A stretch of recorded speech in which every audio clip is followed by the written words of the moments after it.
Welcome back جی اگر آپ سنوا سکیں ہمارے پروڈیوسر صاحب خاص طور پر وہ سوال اور وہ جواب جو شہباز شریف صاحب نے دیا. تحریک انصاف یہ کہتے ہیں کہ جو سائفر تھا اس کی تحقیقات کروا دی جائیں تو ہم پارلیمان میں واپس آنے کے لیے تیار ہیں. تو کیا آپ اس بارے میں کچھ سوچ رہے ہیں کہ سائفر کی تحقیقات کروا لی جائیں؟ اس میں کون سی چیز ایسی ہے جو تحقیق کے قابل ہے؟ ہر چیز سامنے آ گئی. پریزیڈنٹ پوٹن سے میری ملاقات ہو گئی, وہ میرے خیال میں ایک مسکراہٹیں تھیں, اسی کو کمپیئر کر لیں تو میرا خیال وہی بذات خود ایک ایسی ایویڈنس ہے جس کے بعد مزید کسی تحقیق کی بات کی ضرورت رہتی ہے. ویسے تو جو ہر وقت ہمارے شہباز شریف صاحب مسکراتے ہی رہتے ہیں. اچھا, ساتھ اسی پریس کانفرنس کے دوران ایک اور بھی سوال ہوا شہباز شریف صاحب سے الیکشن نہیں, آپ یہ دیکھ لیں. نہیں پہلے اس کا تو دیکھو. اوکے پلیز سوال گندم جواب چنا پوچھا کچھ گیا. وہ رشین پریزیڈنٹ وہ ان کی میرے ساتھ مسکراہٹیں تھی, میٹنگ ہو گئی, اس کا کیا تعلق بھائی؟ کیونکہ اس وقت باہر ابھی سورج نکلا ہوا ہے, لہذا میں جو کہہ رہا ہوں وہ ٹھیک ہے. What has that to do with his meeting with Putin? اچھا صاحب کہتے ہیں اس کی جی وہی میں کہہ رہا ہوں کہ چوہدری صاحب آپ کی بات بالکل ٹھیک ہے, لیکن یہ دوبارہ یہ آپ کی بات بالکل صحیح ہے کہ سوال چنا جواب گندم جو بھی چنا جو بھی مکس کر لیں. یہ سنیں اور پھر اس کے اوپر بات کرتے ہیں مزید. تحریک انصاف یہ کہتے ہیں کہ جو سائفر تھا اس کی تحقیقات کروا دی جائیں تو ہم پارلیمان میں واپس آنے کے لیے تیار ہیں. تو کیا آپ اس بارے میں کچھ سوچ رہے ہیں کہ سائفر کی تحقیقات کروا لی جائیں؟ اس میں کون سی چیز ایسی ہے جو تحقیق کے قابل ہے؟ ہر چیز سامنے آ گئی. جی جو صاحب وہ سب کچھ سامنے ہے جو شہباز شریف صاحب کہتے ہیں کہ آ چکا ہے. وہ کیا سب کچھ سامنے آ چکا ہوا ہے؟ ہمیں بھی بتا دیں, ہمیں تو کچھ نظر نہیں آیا ابھی تک. بھائی انہوں نے اتنی وہاں یعنی باتیں کی ہیں, پتہ نہیں کتنی لمبی چوڑی. جی اب اپنا مطلب ہے جو کیا کہیں. اب وزیر اعظم پاکستان کے منصب پر فائز ہے تو one should be very responsible. جو باتیں کر رہے ہیں وہ کیا مطلب ہے ان کا؟ اور اب آج ان کی اصل تو خبر وہ نکالنی ہے کہ پریزیڈنٹ آف پاکستان سے پرائم منسٹر آف پاکستان کی آج ملاقات ہوئی ہے نئے وزیر خزانہ اسحاق ڈار کے حلف کے موقع پر. یعنی ان کی علیحدہ ملاقات ہوئی ہے حلف برداری سے پہلے یا بعد میں. تو اس کے اوپر کیا آگے بات بڑھی ہے یا نہیں بڑھی وہ بات ہے جس کو دیکھنا چاہیے. جو صاحب اسی بیک گراؤنڈ میں جو آپ کا تو یہ تجزیہ ہے اور تھوڑی اسیسمنٹ بھی ہے کہ الیکشن کے حوالے سے کوئی بات چیت چل رہی ہے کہ جلدی ہو جائے, لیکن کل جب سوال ہوا پرائم منسٹر صاحب سے کہ الیکشن کیا ہونے جا رہے ہیں, پہلے ہونے جا رہے ہیں, کیونکہ کل بھی آپ نے ایک حوالہ دیا تھا کہ کراچی کے کسی بزنس مین نے کچھ کہا تھا کہ جو ایک بڑے ادارے کے بڑے صاحب جو ہیں کوئی میٹنگ کروانے جا رہے ہیں. ریکارڈ کے اوپر کہا جی پلیز واپس لیا ہے بیان اس نے. اچھا یہ پہلے سن لیں جو سوال کیا گیا. نہیں لیا واپس بیان ہے, نہیں لیا سر. یہ پہلے سوال سن لیں اور شہباز شریف صاحب کا بیان سن لیں, کیونکہ شہباز شریف صاحب نے سننی ہے توڑنی ہے یا ڈیزالو کرنی ہے. سنیں ذرا. نہ انہوں نے استعفیٰ دینے سے ہم سے مشورہ کیا, اب وہ آتے ہیں تو صوبہ میں تشریف لائیں, بالکل آئیں, ہاؤس میں بیٹھیں. الیکشن اپنے وقت پہ ہوں گے انشاءاللہ. ہم دیکھیں نا, ہم نے اپنا سیاسی سرمایہ جھونکا ہے اس ملک کی حالت کو ٹھیک کرنے کے لیے. جو صاحب وہ کہہ رہے ہیں کہ اس ملک کی حالت کو بہتر کرنے کے لیے ہم نے اپنا پولیٹیکل کیپٹل, ہم نے اپنی مقبولیت, ہم نے اپنا جو سیاسی سرمایہ ہے وہ جھونکا ہے, جلا دیا ہے, ساڑ دیا ہے. لہٰذا کیسے ممکن ہے کہ عمران خان مقبول اور ہم جناب غیر مقبول اور آپ الیکشن کھیلیں؟ ایسے تو نہیں ہو سکتا. جی جو صاحب. نہیں ان کی وہ چوپڑیاں نالے دو, لیکن وہ جو فرماتے جا رہے ہیں اور جو باتیں کر رہے جا رہے ہیں نا وہ ختم ہے قصہ ان کا. یہ آپ انتظار کریں. آج یہ کسانوں کا ایک اجتماع جو پہنچ گیا ہے تو رانا ثناء اللہ صاحب سے پوچھیں, ان کو تو آپ روک نہیں سکے. اس وقت تو انہوں نے سارا اسلام آباد مفلوج کر دیا ہے, اور وہ کسان اتحاد کے سربراہ ہیں خالد حسین بھاٹ, اور ان کے ساتھ دوسرے ہیں میاں صاحب, اور ان کا ہزارہ کسان لے کے وہاں داخل ہو گئے اسلام آباد میں. تو ان کے کنٹینر کہاں گئے اور یہ کہاں گئے اور ان کے انتظامات گئے. یہ نہتے مخالفوں کو صرف راوی کے پل سے نیچے پھینک سکتے ہیں اور لوگوں کو شہید کر سکتے ہیں. پلے ان کے کچھ نہیں ہے, نہ عوام ان کے ساتھ ہے نہ ان کا کوئی ایجنڈا ہے. میں تو سوال یہ پوچھ رہا ہوں کہ شہباز شریف صاحب کہہ رہے ہیں الیکشن ٹائم پہ ہوں گے, اگلے سال اگست کے بعد. نہیں, ان کے کہنے سے کیا ہوتا ہے؟ ذرا انتظار کر لینا وہ بھی اور آپ بھی. بالکل سر، ہم تو اسی انتظار میں لگے ہوئے.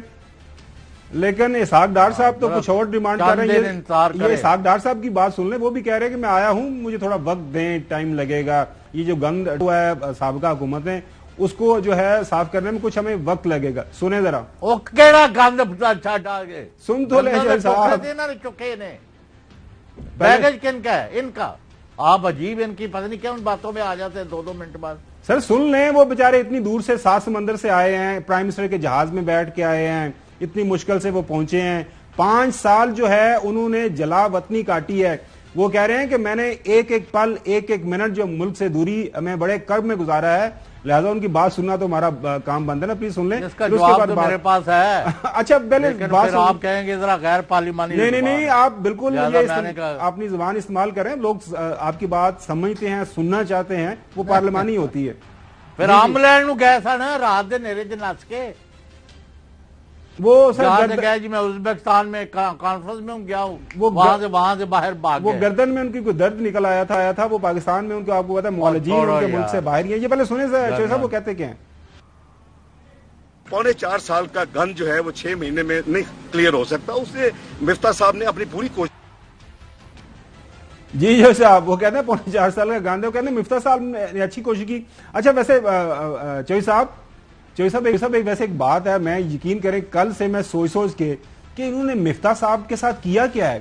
ماشاءاللہ PhD ڈاکٹر، انہوں نے بیچارے سارے مشکل کام کیے. وہ شریف آدمی، ہر جگہ پہ جا کے ان کی باتیں سنی.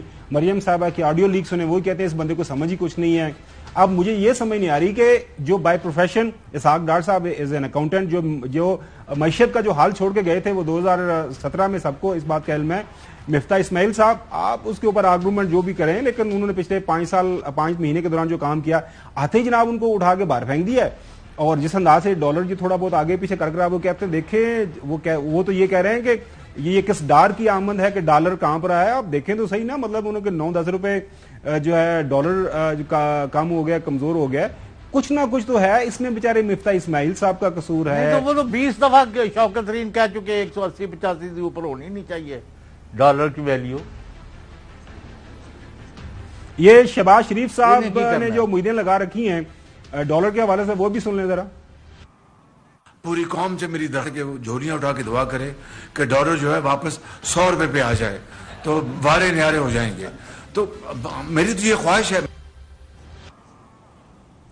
اچھا چوئی صاحب، مزمل اسلم صاحب ماہر معیشت ہمارے ساتھ جو ہے، مزمل اسلم صاحب ہمارے ساتھ موجود ہے، ان سے بات کرتے ہیں. ویلکم ٹو دا شو. اسلم صاحب آپ کو آواز آ رہی ہے ہماری؟ جی بالکل آ رہی ہے خاور بھائی، بالکل آ رہی ہے. اچھا یہ بتائیے گا، ہم 2-3 دن سے یہ ایک بات سمجھنے کی کوشش کر رہے ہیں کہ نہ تو ملک کے اندر کوئی ڈالر کہیں آگے پیچھے سے آئے ہیں، کوئی ایکسپورٹ یکدم بڑھ گئی ہوں. یہ کیا وجہ بنی کہ ڈار صاحب وہاں سے چلے ہیں اور ڈالر صاحب جو ہیں وہ جو کمزور ہونا شروع ہو گئے. یہ ڈار اور ڈالر صاحب کا آپس میں کیا کوئی رشتہ ناتا ہے؟ ہمیں بھی کوئی سمجھانے کی کوشش کریں. اگر ڈالر نے اسی طرح گرنا ہے تو پھر تو ڈار صاحب کو ملک کے اندر رہنا چاہیے. دیکھیں خاور بھائی، میں آپ کو ایک بات بتاؤں کہ ہمارے یہ جو اب موجودہ وزیر خزانہ آئے ہیں، ان سے عالمی مارکیٹ سخت ترین اختلاف کرتی ہے. میں ورڈ نفرت نہیں یوز کروں گا، اختلاف کرتی ہے. اور ہمارے جو موجودہ وزیر اعظم ہیں ان سے بھی جب انہوں نے جو ہے کوئی چیز پاکستان کی معیشت کے بارے میں بات کی ہے، اس کا الٹا اثر ہوا ہے مارکیٹ میں. آپ کو ابھی یاد ہوگا پچھلے ہفتے جو ہے یونائٹڈ نیشن کا جو ایک اجلاس ہوا تھا، اس میں ہمارے وزیر اعظم صاحب نے بلومبرگ کو ایک انٹرویو دے دیا اور اس میں انہوں نے کہہ دیا کہ دنیا نے اگر ہمارے قرضے معاف نہیں کیے تو ہم جو ہے تباہی کی طرف چلے جائیں گے. اور وہ کہنے کی دیر تھی، قیامت آ جائے گی. جو پاکستان کو قرضہ دے رہے تھے قیامت آ جائے گی. انہوں نے جو ہے مطلب جو ہے نا تیاری پکڑ لی کہ جی ہمارے تو پیسے گئے، ہمیں تو جو ہے قرض واپس نہیں ملے گا. اس کی وجہ سے پاکستان کے عالمی مارکیٹ میں جو ہے بانڈ جو ہے نیچے آ گیا. اب آج ہمارے وزیر خزانہ نے صبح جب کورٹ میں سرنڈر کرنے گئے تو انہوں نے کچھ اسی طریقے کا ایک بیان دے دیا. انہوں نے کہا جی میری ترجیح ہوگی کہ میں روپے کو مضبوط کروں. بھائی پوری دنیا میں ہر کرنسی اس وقت ڈالر کے آگے پٹ رہی ہے اور وہ بڑی خوشی جو ہے نیچے کر رہے ہیں. آج یورو جو ہے، جو ایک زمانے میں $1 کے بدلے €1 کے بدلے $1.2 ملتے تھے. آج جو ہے $1 کے بدلے یورو اتنے ملنا شروع ہو گئے. پاؤنڈ گر گیا ہے, جاپنیز ین گر گیا ہے. یہ پتہ نہیں کون سی سائنس لے کر آ گئے ہیں کہ جی میں روپے کو مضبوط کرنے آیا ہوں. بھائی آپ روپے کو مضبوط نہیں, آپ معیشت کو مضبوط کریں. جب معیشت مضبوط ہو جائے گی تو خود بخود اگر روپے کو مضبوط نہیں بھی ہونا ہوگا یا ہونا ہوگا وہ ہو جائے گا. آپ جو ہے روزگار اور انڈسٹری کی بات کریں, ابھی تک آپ نے ان کے منہ سے سنا ہے کہ جی میں معیشت, میں روزگار اور میں اس کے لیے آیا ہوں. وہ dollar dollar dollar dollar dollar پتہ نہیں کون سے 1990 میں بھی جو ہے نا یہ تھیوری نیتی جو ابھی لے کر آ گئے. تو ان کو سخت ناپسند کرتے ہیں ان کی پالیسیز کو, اور یہی وجہ تھی 2016 جب یہ وزیر خزانہ تھے. ایک بات کر لوں, ایک بات, 2016 سے پاکستان میں فورن انویسٹر نے اسٹاک ایکسچینج سے مسلسل پیسہ نکالا ہے, مسلسل. اور وہ جو ڈار صاحب جو اپنے گولڈن 2 ایئرز بولتے ہیں نا, 2016 اور 17 میں نے معیشت کو اتنا اوپر لے گیا تھا, وہ جو ہے اس سال جواب تو دے کہ فورن انویسٹر نے ان کے ساتھ کیا تھا. پھر جاتے جاتے عالمی ریٹنگ ایجنسی نے ان کی منفی آؤٹ لک کر دیا تھا. FATF میں گرے لسٹ میں دلوا گئے تھے. پھر ابھی جیسے ہی حکومت آئی ہے پھر منفی پہ آ گئی کریڈٹ ریٹنگ.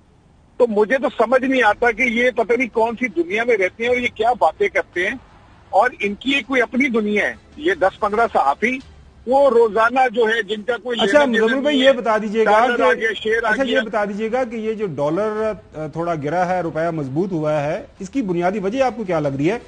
کیونکہ وہی حکومت ہے, اسی حکومت کی فائنانس منسٹری ہے, وہی سارے لوگ ہیں, تو کیا وجہ کیا بنی؟